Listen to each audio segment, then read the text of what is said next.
পরিবেশ রক্ষা এবং প্রকৃতি নিয়ে ইসলামের দৃষ্টিভঙ্গি হলো এখন অন্যান্যরা যে কথাগুলো বলে তার চেয়ে আরও অনেক অ্যাডভান্স। পরিবেশকে রক্ষা করার জন্য আল্লাহ রাসূল কি বলেছেন? আপনি দেখেন জান্নাতের বিবরণ। জান্নাত মানে কি? জান্নাত মানে গাছগাছালি। জান্নাত মানে কি? ঝরনা। জান্নাত মানে সবকিছু কি স্বচ্ছ। জান্নাতে কোনো দূষিত কোনো কিছু নাই। অতএব পরিবেশকে দূষণ করা যাবে না।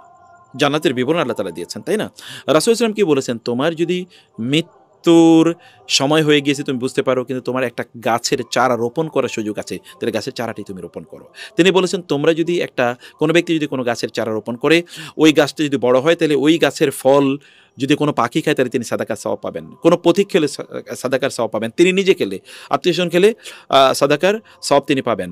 এবং এটা যে ছায়া প্রদান করবে তার জন্য সাদাকার সওয়াব পাবেন। এমনকি তার যে অক্সিজেন প্রদান করে তার কারণে আপনি সাদাকার সওয়াব পাবেন। অতএব পরিবেশকে রক্ষা করছে। ইসলাম বলেছে আপনি কোনো মানুষকে অন্যায়ভাবে ক্ষতিগ্রস্ত করতে পারবেন, যেমন পানি দূষিত করতে পারবেন না। হাদিস শেষে রাসূলুল্লাহ বলেছেন তোমরা যদি ওযু করো তাহলে তোমরা পানি অপচয় করবে না। সাদ রাদিয়াল্লাহু তাআলা তিনি বলেছেন এবং বলেছেন নদীর পাড়ে বা ঝর্ণার পাড়ে বসেও তুমি ওযু করলে অধিক পানি ব্যবহার করবে না, তাহলে পানি অপচয় হবে এবং পানি দূষিত হবে। এখন আমরা তাই দেখছি শব্দ দূষণ তো ইসলাম নিষিদ্ধ করেছে। আপনি এমনভাবে আওয়াজ করবেন না যেন ইন্না আনকারাল আসওয়াতি লা সাউতিল হামির, গাধার আওয়াজের মতো চিৎকার করাকে ইসলাম নিষিদ্ধ করে দিয়েছে, তাই না? অতএব এগুলো করা কোনোভাবে যাবে না। মাটিকে আপনি কোনোভাবে দূষিত করতে পারবেন না, কারণ আপনি এই মাটিকে আল্লাহ তাআলা জীবিত করেন, এখান থেকে আপনি যেন ফসল উৎপাদন করেন, মাটি থেকে আমাদেরকে তৈরি করা হয়েছে। অতএব মাটির প্রতি আমাদের দায় আছে এবং দায়িত্ব আছে।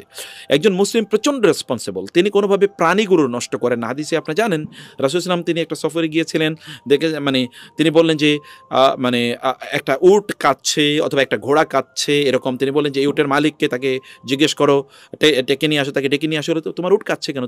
উট আমাকে বলছে তুমি তার উপর বেশি বোঝা চাপিয়ে দিয়েছো, ওর থেকে বোঝা কমাও, বোঝা কমাও। রাসূলের কাছে উট পর্যন্ত অভিযোগ করেছে, হরিণ তার কাছে অভিযোগ করেছে। যখন তিনি হিজরতে তিনি মদিনা থেকে মক্কায় যখন তিনি বিদায় হজ তিনি করতে এসেছিলেন, এরকম অসংখ্য ঘটনা আছে অথেন্টিক, অল অফ দিস নারেশনস।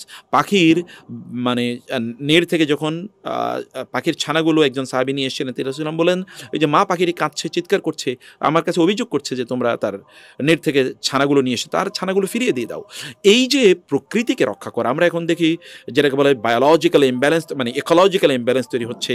সেখানে প্রকৃতিতে বিভিন্ন প্রাণীর সংখ্যা কমে যাচ্ছে, অথবা কীটনাশকের কারণে বিভিন্ন ক্ষতি হচ্ছে। যারা এই ক্ষতি করছেন ইন্ডাস্ট্রিয়ালাইজেশনের নামে, যারা দূষিত করছেন পরিবেশকে, এদের প্রত্যেককে ইসলামী শরিয়া অনুসারে তারা ফাইন প্রদান করতে হবে তাদেরকে। অর্থাৎ এই পরিবেশকে তার পূর্ব অবস্থায় নিয়ে আসার জন্য তাদেরকে ফাইন ইম্পোজ করা যাবে, তাদের কাছ থেকে এরকম জরিমানা নেওয়া যাবে এগুলোকে আবার অবস্থায় ফিরিয়ে নিয়ে আসার জন্য। অতএব পরিবেশকে ইসলাম এতটা গুরুত্ব প্রদান করেছে।